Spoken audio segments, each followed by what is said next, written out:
You see his work I did together with Stephen Moore, who is behind you. So if you have any questions, perhaps he can answer them also. So the contents of the talk and also the chapter I'm going to go throughout today is as follows. First, I'm going to give a short introduction about the model. I'm going to explain the model also. I'm going to say something about identification because that's not that straightforward over here. I'm going to discuss one application in detail, which is the guilt example. The verbal aggression data, I'm going to mention it only shortly because they're not really typical for this type of model. And then I'm going to discuss one extension, which is also mentioned in the book. And after that, some concluding remarks. If there are any questions in between, please interrupt me. If it's something not clear, please interrupt me. And don't wait until the end, because that will make it far more difficult. So let's start with the model itself. To start with, I want to start with the LTM model. I think that's rather well known, certainly because Frank in the last presentation also mentioned or did a talk about this model. Now, if you look to the LTM model, the specific part of it is that the item difficulties are explained based on item properties. So you predict, in fact, item difficulties based on some known properties. And the values of these properties are known before you start with a model. And in fact, what you just estimate is a weight for each property, a weight for each predictor, like in a normal regression model. So if you go look, the difficulty, in fact, is a linear combination of weights and known values of item properties. That's what in the formula below. The beta I, the I refers to the item, and that's a linear combination of some weights, sigma m, I use the notation over here, and then the values you're known from the item properties is q, and then m for the property and I for the item. I have to apologize for the fact that I have not the same notation as in the book, but that's just because I use this presentation also somewhere else. What's the strength of this LLTM model, which is very well known to you, I think? The strength is that you can test a lot of hypotheses with this model. If you have a hypothesis about the item difficulty can be explained based on a set of properties, you can test it. You can fit the model, see whether the model has a good fit at the end or not, and that way you can test it. The weakness is that you have to know all the values of all the predictors. This means, for example, if you are working with emotion data, which what I was doing before, and you have a few predictors of this difficulty, and the difficulty in that time is something like the emotion-inducing power of a situation or something like that, then you have to know for each predictor, for each appraisal, they call it normally in that type of field, the value of a situation. And sometimes those values are not that clear. They are not that easy to determine before you start with your application. That will become far more clear when I give an explanation about the example. But if you don't know these exact values, you can't use the LLTM. But there is another way to proceed in that time. Then you can use the model which we call the MIRIT model. And MIRIT stands for Model with Internal Restrictions on Item Difficulties. This will also become clear further on in the talk. So this was a new model. This model was presented by René Butter in a Psychometrica paper in 1998, I think. So it was not my work to develop this model. Someone else did. And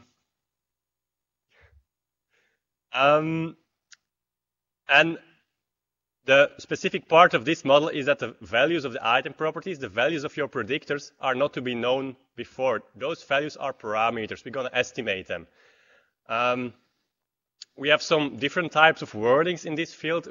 The item properties, we often call them also components or predictors. So I'm going to use these words mixed up with each other. They all have the same meaning. They mean something like a predictor of an item difficulty.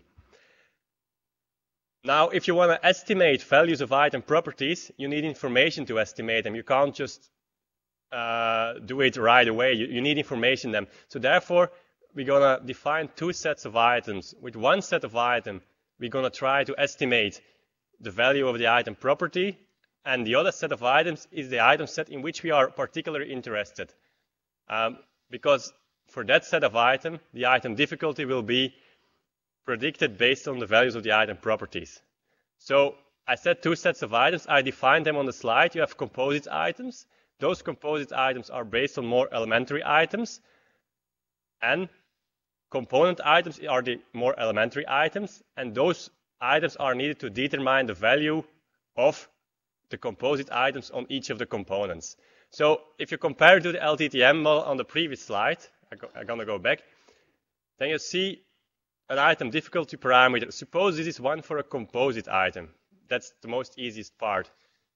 Then you need another set of items to estimate these Q values. In the LTM, those are known. If you don't know them, you need just a set of items to estimate these values. And that's exactly what the Mirits is going to do. So therefore, we have two sets of items also. We used in the book a very, very broad scheme or a very flexible scheme to relate items to one another. The Mirit principle or the Mirit model is just the fact that one set of items depends on the other set of items, and that can be summarized in a type of item relationship matrix. Now, let's start with the two previous definitions. Item 1 and 2 and item 4 and 5, so 1 and 2 and 4 and 5 are, in this case, component items. How you can be sure? Well, they just relate to themselves. Item 1 relates to themselves because there's a 1 over here. Item 1 does not relate to item 2, 4, 5, 3, or 6, only to itself. So that's the reason. So therefore, you can see this is a component item. A composite item refers to more than one other item. For example, item 3 in this case is a composite item because it relates to item 1 and item 2. Item 6 is also a composite item because it relates to item 4 and item 5. Further on, I'm going to explain the exact relation between the items. But this is a very flexible way to determine all these relationships, and you can define a lot of type of relationships between items and dependencies between items in this way. A last definition, I hope, is an item family. What's an item family? If you go back to the previous slide, it's more easy. An item family just consists of one or more composite items and its associated component items. So for example, the first family consists of item 1, 2, and 3. Because item 3 is a composite item and it relates to 1 and 2. The second item family is 4, 5, and 6. So these are terms you have to remember during the talk, and I'm going to use them rather often. Component items, they only are related to themselves. Composite items, they are related to a lot of other items. And item families, which is a group of one composite item and several component items. So this is a definition. Well, this is something which is not that important. It's in this matrix there is a special type of relationship because every composite item summarizes the same number of component items. If you go back, component item 3 summarizes 2 component items, and 6 summarizes also 2 items. The second condition here, every component item, and that you can't see in the matrix, pertains to one composite item. So sorry that you can see that. Item 1 only pertains to composite item 3, and so on. But the last condition, that's something you can't see in the matrix. Each component is represented by one component item. What does this mean? And that's fairly important. I said before, we need a second set of items, and these items are called component items, and we're going to use them to determine the value of these item properties. Because we don't know them before we start, we're going to estimate them. Those are the items we're going to use, and for example, item 1 will be used only to measure or to estimate the values for component 1, for predictor 1. Item 2 will be used to measure or to estimate the values you need for component or predictor 2. And if you go over to the next item family, item 4 again will be used to estimate the values for component 1 and item 5 for component 2. So in this case, you have 2 components. That's the way it works. How does it work? Well, that's far more difficult. The Mirit, I say, estimates the item parameters of component items and weights of these parameters. in determining the composite item's location. This is very difficult. So if you go back to the formula of the LTM, what do we estimate right now is for each component item just an item difficulty parameter, like in the RASH model, like in any other model. And we're going to plug that parameter in a formula for the item difficulty of composite items. So what you see over here, just imagine that this only holds for composite items, not for component items, just for composite items.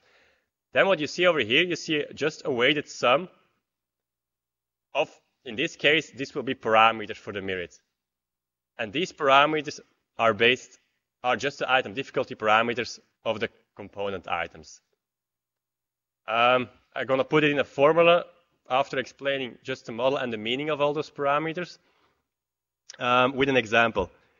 The example I used throughout the book was a study on situational guilt feelings, which is published in Multivariate Behavioral Research. In this study, we had 268 subjects. It were, I think, 18-year-olds, boys and girls from a Dutch school over here. The sex ratio was about equal. And we wanted to test the theory about situational guilt feelings. And our theory was tested by means of a questionnaire. And this is our theory. It's a rather basic theory. So we thought that guilt feelings consist of 3 components. So there the components already show up. The first component is rather a simple one, whether you feel like having violated a kind of norm or a code. The second one is whether you worry about what you did or failed to do. And the last one is whether you want to rectify what you did or failed to do. So we have a theory with 3 components of guilt. And we had also 10 hypothetical situations. We just constructed them. Now, our problem was, what's the value, if you want to try to model guilt feelings and you want to predict the item difficulty parameter of these guilt items. So for each situation, we ask, for example, to people, do you feel guilty? If you want to predict this item difficulty based on these 3 components, you need the value of each of these 3 components in each situation.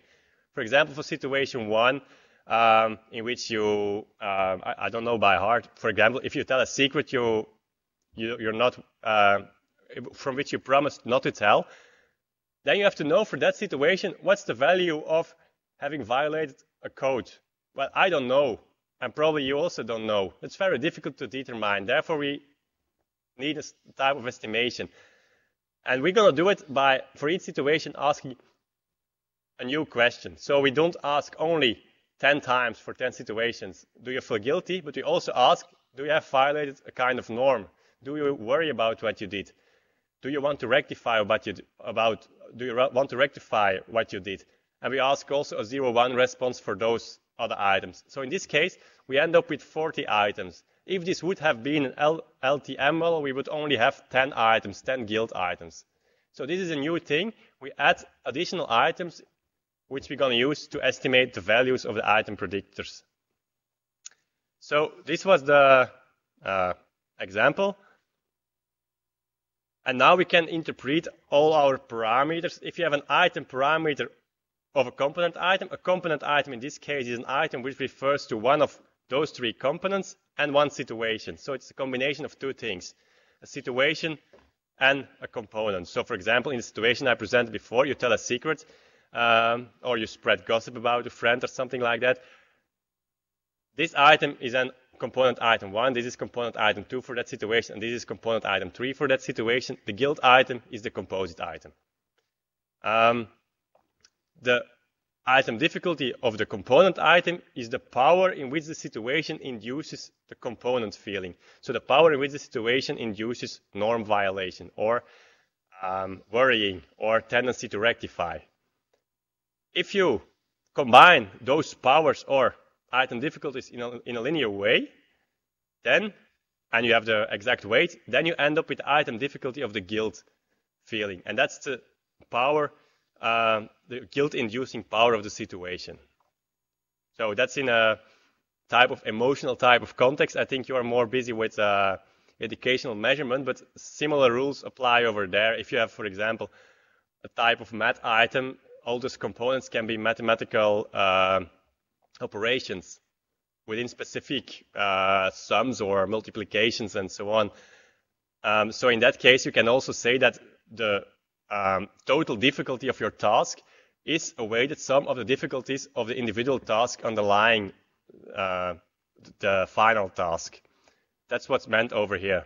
And the weight of a component, that's just the importance. I think the most easiest interpretation is the importance of that component at the end. So now the model itself, and that's a tricky part or a difficult part. I used two new indices which were never used in the book before, I think. R denotes an item family, which means a group of items. If you go back to our application, you can easily see what it is. It's just a situation with all the questions associated with the situation. M denotes the component you're measuring. So with these two indices, I can already have a unique reference to each item as long as it's not a composite item. So if M is 0, we're talking about a composite item. That's the trick we're going to use over here. And then I have two matrices to define the model, and that's an item covariate matrix and an item parameter vector. We're going to use a combination of those two matrices to model the fixed effect part, so the item difficulty. I'm not talking right now about the person-specific part, because that's completely equivalent to a Rasch model that's just a random effect over persons. So now I'm just talking about the structure on the item difficulty part. And this is such a type of item covariate matrix. Now you see directly an equivalence with the item relationship matrix you saw before. There, all this was present except that the sigmas were ones over there, and the last column was not present over there.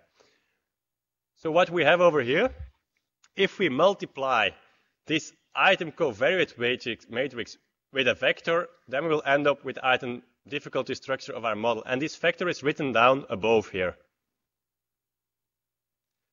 The deltas over here are item difficulties. But those are item difficulties of component items. So we said before in our example, item 1 and 2 were component items, 3 was a composite. Yes? This is the difficulty of item 1. This is the difficulty of item 2. I use the two indices. The first one refers to the component 1, component 2, and this one refers to the situation or item group in which you are present, so the item family. Over here, the weights of the components are present. So you see that you got the same weights over here. Sigma 1 and sigma 1, sigma 2 and sigma 2. Why? Because this is the weight of component 1, and component 1 is present in both composite items. You can also see it over here, because this index was referring to the componentized set. So it's 1, 2 over here, and also 1, 2 over here. Now, if you multiply this matrix by this one, what you end up with? Well, for a component item, it's rather straightforward. You just end up with one of the item difficulties. For example, for item 1, you multiply this row 1, 0, 0, 0, 0 by the transpose of this vector. So you make it a column vector. Then you end up with only the first cell. Yes?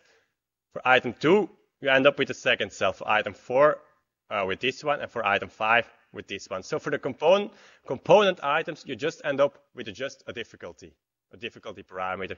What you end up with for the composite items is a weighted sum, because you have to multiply this sigma 1 by this delta, plus this sigma 2 by this delta, plus a tau. So that's a weighted sum, and you have the same story over here, a weighted sum. So that's what presented over here. For the fixed effect part, you have this formula, which is the multiplication of this matrix by this column vector. And for component items, you just have an item difficulty, whereas for composite items, you have a combination of item difficulties. This is why the model is called a model with its internal restrictions, because the item difficulty of a composite item is restricted to be a linear combination of item difficulties of the second set of items, which are the component items. So it's an internal restriction in the model. Here I put the LLTM matrix just to compare it again back with the LLTM we had before. I said before, if you just have an LLTM, you would just have guild items and you would not have all these other items. If you look back over here, you would have something like this. This would be predictor 1, this would be predictor 2, and for each of the composite items, you would have a weighted sum of this, and these values would have to be known. This is the main difference. These are not known. Now these are parameters. In LLTM, this should have been known. The varying effect part is the same as in the Rash model. So this is the whole story about the model. You have two separate parts in the model. For the component items, just the Rash model applies. For the composite items, that is more difficult. You have, for the difficulty, a weighted sum of other item difficulties. Is that clear for everybody? Well, I hope so. Because now this part is, I think, the most difficult part of the model itself. When Paul Boeck was discussing the Rash model, he said something about, I think I said something about an indeterminacy of the scale of the Rash model. You can add up a constant to each of the item difficulties, and then or person parameters, and if you do that, you just end up with the same model. Because, yeah, you can just shift the scale. Oh, sorry. You can shift the scale of your parameters. And therefore, normally in the Rash model, you just fix one parameter, just to be sure your model is identified. Now, if you do the same thing with a mirrored model, something very strange happens. And that's written down over here. This was the item difficulty. If you just add up a constant to all item difficulties, then for the component items, it's easy. It's just the old item difficulty plus a constant C. But for the composite items, something very weird occurs. Or you just add a constant to the linear combination of the old values, or you have a linear combination of new values. New values means the old plus C. So you have two possibilities for the shifting of the scale. And these two possibilities must lead to the same values, otherwise you have a nonsense model. They must lead to the same model. So if you work it out, and I did it before you, you can just check it at home or on a later time, and then you come out with this equation, which means that the tau is affected by shifting of the scale. This tau is a normalization constant, and it's very, some people try to interpret it, but it's very difficult to interpret, and the reason is that when you shift your scale, that the value of tau also changes. So it's very difficult to give a good interpretation to this parameter. So normally we don't interpret it. We just say it's a normalization constant and we don't talk about it anymore afterwards. Now, why all this explanation? Because if you think, well, I'm gonna try to identify the model by just fixing, for example, the sum of the weights to 1, then your model is still not identified. You need another restriction, because if you fix the sum of the weights to 1, that means that this part will become equal to 1. Then you have 1 minus 1, which means 0. And then your old tau is equal to your new tau. But then you end up with something very, very difficult. And if you work it out, it's an impossibility. So never do that. If you want to identify the model, just fix the mean of the person distribution or a component item parameter at a known value, but don't go working with sums. In this case, it will end up with some difficulties. A second identification problem, which is even more difficult, and I have no slides about that, but it's described in the book, can be referred to as a problem which also exists in factor analytic models. If you do a factor analysis and you end up with one solution, you can rotate your solution. I think everybody knows that. So you have an infinite number of possible solutions which all have the same fit. If you work with a mirrored model, you have something similar. And why is that the case? Because in the mirrored model, you always have a product of two parameters. You have a product of the weights by item difficulties. If you go to factor analysis, you have a product of the factor loadings times the values on the factors of the person. So you have a similar problem over here. Also over here, you have this rotational freedom. But if you just test the theory, if you compare to factor analysis, a confirmatory analysis, the problem disappears. So if you use this model in a confirmatory way, the second identification problem will never occur. Therefore, I didn't discuss it over here. If you go back to the example, we also estimated this model. Probably in that's more interesting. We used the proc-NL mixed procedure from SAS. There is also a CML program available, but the NL mixed procedure is far more flexible. So I would prefer this one to use it. I used 15 quadrature points. I used an adaptive Gaussian quadrature approach and a Newton-Raphson optimization technique. It took a long time, but finally it converged. And these were the deviance AIC and BIC first for the Rasch model. Why first for the Rasch model? Because our mirrored model is a restriction of the Rasch model. So if we compare our mirrored model must have an equal fit as the Rasch model. It's just a way of testing.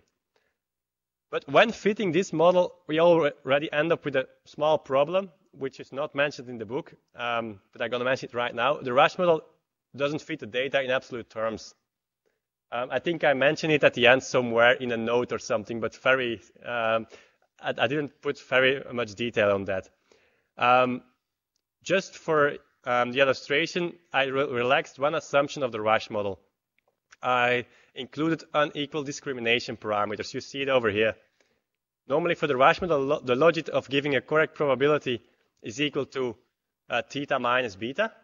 And now I plugged in a value over here. It resembles very much the 2PL model, but this constant is known a priori. So I plugged in some values over here. And in this way, I was able to make a real fitting model. I did the same with the mirrored model. And then I estimated the final model. So I did the estimation again. We end up, this OPLM model, which is written down here, that's this model. So that's just a Rasch model with unequal discrimination parameters, nothing more than that. And if you compare the fit of the mirrored model with this OPLM model, you see that we have about an equal fit. So that's fine, which means that our mirrored model fits our data, which also means that we can predict guilt difficulty based on those three components. This was, in emotional literature, quite a remarkable finding because a lot of the reviewers didn't believe that this was possible, that you can, on such a small set of components, can predict the occurrence of guilt feelings. But in this case, we were able to do it. So here I get the values for the component item parameters. So for the item difficulty parameters of every component, this is norm violation, this is worrying, and this is tendency to rectify.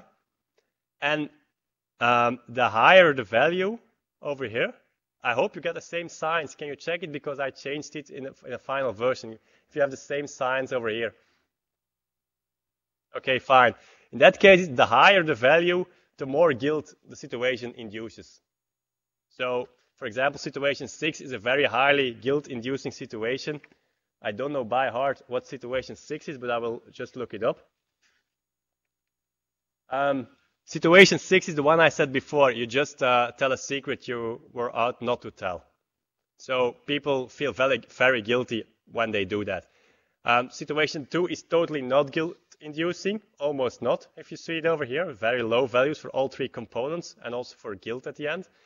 And that's a situation in which you leave a music band. So there's nothing to worry about. What you also would expect. These are the weights, so the importance. So if you feel guilty, what's the most important component in this case? Well, in this case, you could say it's worrying. If you worry about what you did, then the probability is rather high that you also will feel guilty afterwards about what you did. And this is the normalization constant I said before, and this then the variance of the person parameter was a rather small variance, but it was significant. So this is the type of results you get from the mirrored. You get an importance of each of the components, so you can see which one of the components or predictors is significant. That's similar to the LLTM. But moreover, you get those values, and those values are the values which are known a priori when you use an LLTM model. So this matrix has to be filled in by yourself if you use an LLTM model. If you use the mirrored model, you can estimate it by just using items which refer to the combinations of situations and components. That's the main advantage of this model. I hope this is clear, because now I have some extensions of this model, but if there are any questions. No? Well, then an extension which is also similar to the previous chapter. So if you understand the chapter of Frank, I'm not telling anything new for this extension, I think, because it's very plausible that people have different importances or different weights for each component. There can be, for example, there are a lot of people who worry a lot.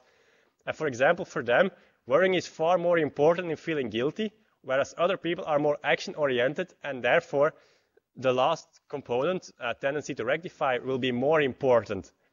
And this is a case we can check. This is something you can really check. You can extend the mirrored, and you can say that the weights of some components are random over persons. And if the variance then of this random effect is significant, then there are individual differences in the weights. If it's not, there are no individual differences in the weights. So this is something you can check, whether your assumption that people differ in the importance for certain components. That's something we can check, and we're going to do it also at the end of this extension. So how you can denote it? Well, the most easiest way is to give a separate index to these components which have random weights. I used index v, and v is a subset of the total number of components, which is normal because some of the components are random and some of them are not random. And the random ones, I said those are v. For example, it can be 2 and 3 and not 1. And I also added normally an index p for person to denote the fact that it's random. So a random weight is denoted by sigma vp. The mean can be modeled again like a fixed effect, and then you have the random part is just a deviation from the mean. That's what's written down over here. So for the fixed effect part, everything is the same as before. The only thing that changed is at the varying effect part at the item side, and this becomes equal to this formula. So now you have the person effect plus some varying weights. This only holds for composite items. For component items, nothing changes because this parameter only occurs for composites. It's the weight of a component. It doesn't occur for component items. You can also see that all random effects can correlate with each other. That's always the case. For composite items at the end, your item difficulty will be a weighted sum of fixed effects. That's what's over here. And a deviation from this fixed effect. That's what's written over here. The structure for component items remains completely the same, so I don't think I have to repeat that. So if you fit it, I did it again for the guilt application, and I did it one by one. So this means I made the weight of norm violation in the first model random, then the one of brooding, and then the one of rectifying. I did not do them all together just because of estimation time. I think if you want to estimate this model as a two-dimensional model, it takes already several hours. If you would take 4 or 5 dimensional models, if you have a few months, you can estimate the model without any problem, but you need a few months. So that's the reason why I just used one random effect above the person effect. And then you see over here the deviance and the AIC values. Now, if you go back to the ones of the mirrored model, I'm going to try to show them over here. You see, for example, the deviance is 10,451. If you try to remember that, 10,451 is really similar to all those deviances. The same holds for the AIC and the BIC. So this means that in our case, it does not pay off to add random effects for the weights. So in this case, the weights are equal for all persons, which means that this process of guilt is similar for all persons, which is also rather surprising finding in this case.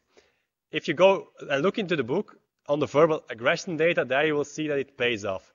So for the verbal aggression data, there we used want to predict do.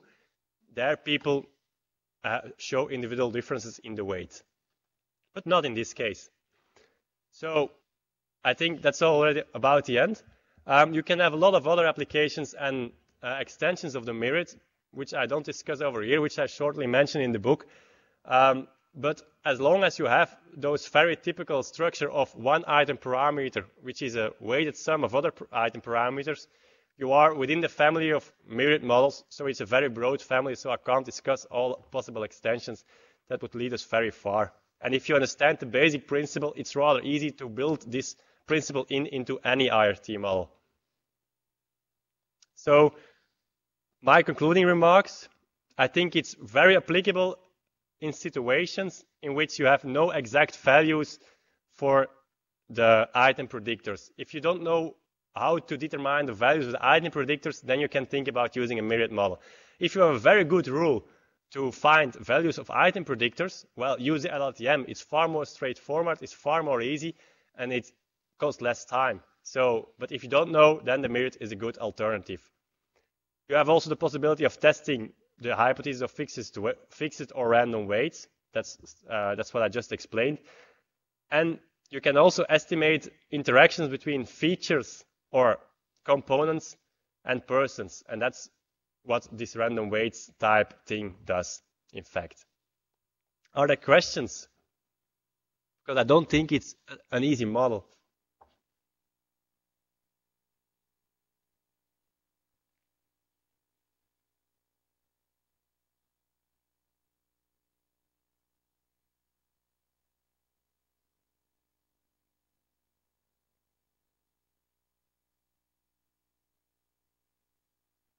Yes?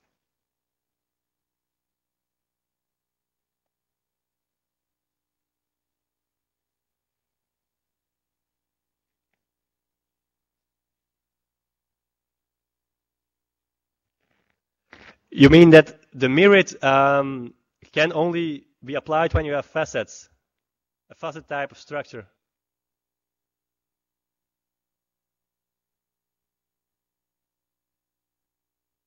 Yes.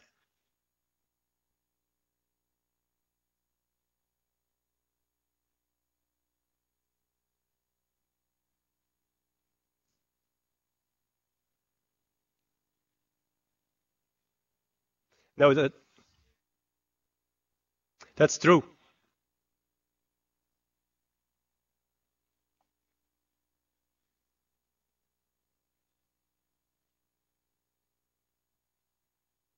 Well, we used it over here also in educational measurement type of things, but sometimes it's hard to find the correct facets and to find the independent information about the facets, and that's most of the time the most tricky part. But if, for example, would use a theory like the one of Sternberg on intelligence, then you have your facets, and then you can use this. So I think, for example, that theory on syllogisms would be a very easy or straightforward. Therefore, the myriad would be very useful for that type of application. But the field in which you can use them in educational measurement, I think, is rather restricted. In emotional research, in which I was working, the field is much more broader because it's very, very difficult to determine the values of item properties. But I think your comment is right. The field is in educational measurement type of things is rather restricted.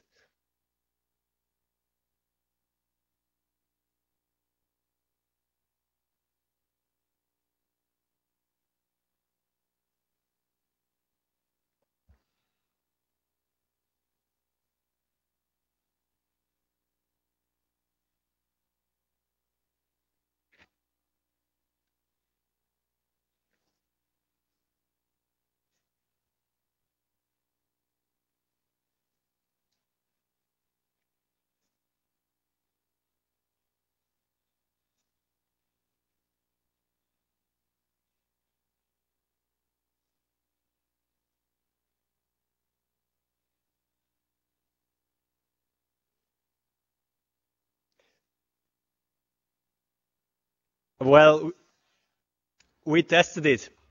And indeed, there is an additional dependence. And that's the reason why we used those item discriminations. But that's far. That would lead us very far. But you can approach dependence between items by using different item discriminations. I think Francis Turling showed that in a paper. So there is some additional dependence over here, but that's not necessary. For example, in another data set in which we use it, it was about spelling in Dutch. And in spelling in Dutch, if you put a word in plural, you have a single word, and you put it in plural, you have to add something at the end of the word, but you can also double sometimes the last letter of the word.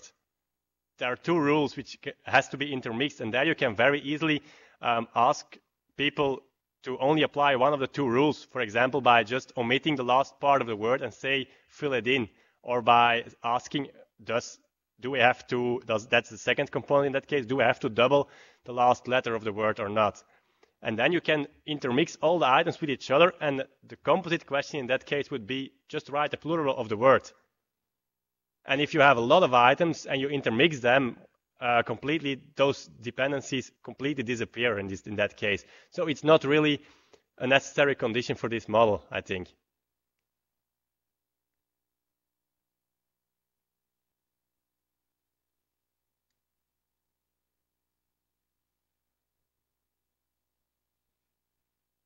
Yes.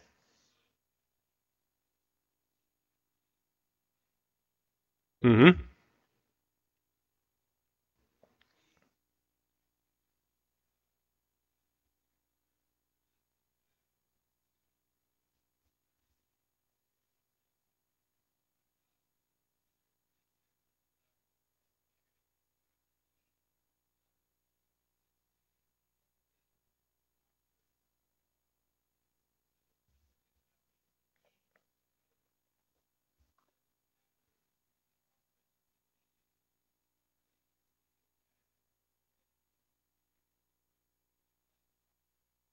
That would be a very nice extension.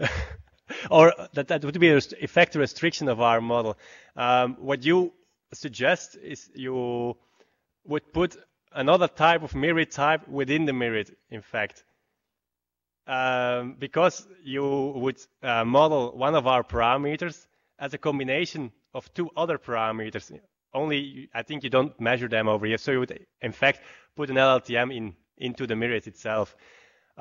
You can try that, but in this particular case, for emotion data, you can work with a term like a gestalt. I don't know whether you know that term, but the combination of a situation and an item forms a type of gestalt which has a very specific effect which you can't summarize by just using two separate effects. That's one of the things I also tested in this particular application, but it doesn't work. So therefore, we just use a general item difficulty. And you have the same problem as in the Rush model. If you add an item, you add also a parameter. But the suggestion is very nice, and I think certainly for the other example with the plural I gave before, that would be probably a good fitting model already.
Yes, that's true.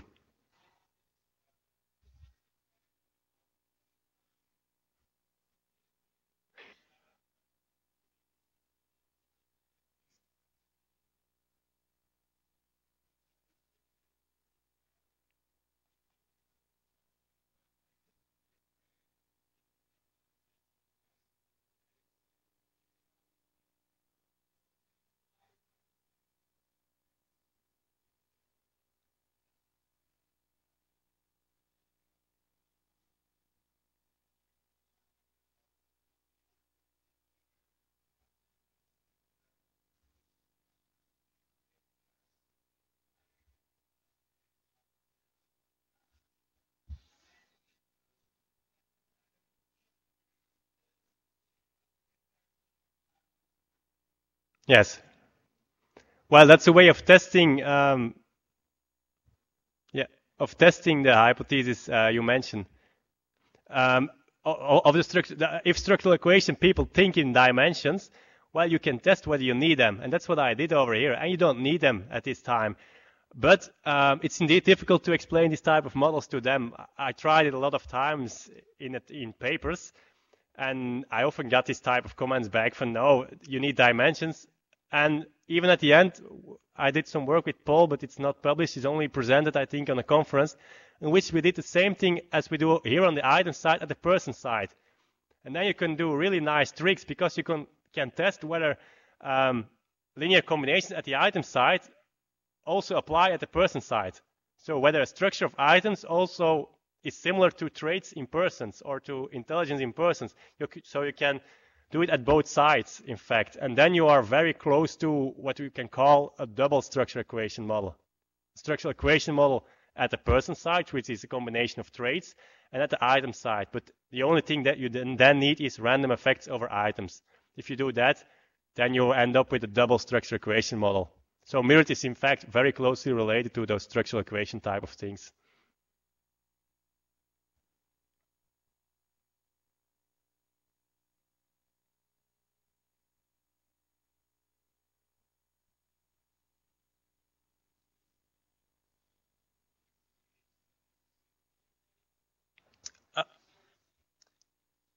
Well, to be honest, I just changed position, so I'm not working at university anymore. So now I'm totally not working at this model anymore. I'm trying to build a new research unit in at another place, and it's far more applied than this one. So I don't think I will be involved in IRT models for the next few years, but I would be busy with clinical applications and stuff like that. What? Well, it's difficult to say. It's just a school, and now our schools. Well, we have a different educational system than you have. We have universities, and then we have also what we call professional bachelors. So a bachelor degree, which is for people from 18 to 20, 2 years education or 3 years education, and after that you can go to work. If you go to a university over here, you have to work 5 years, I think, 4 or 5 years before you can go to work. So now I'm working at a school for only professional bachelors. So, and there they really have a lot of applied research. They have really good contacts with the working field of psychologists, but also of nurses. And I think I have 9 or 10 different professional bachelors, and I'm doing research within all of them. So it's very exciting. No, it's totally not mirrored. But I think Paul has a new postdoc who's working on the mirrored, so there will be some continuation on the model.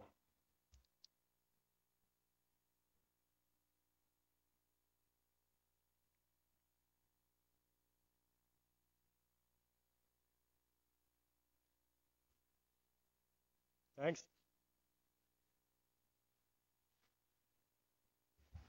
Bye.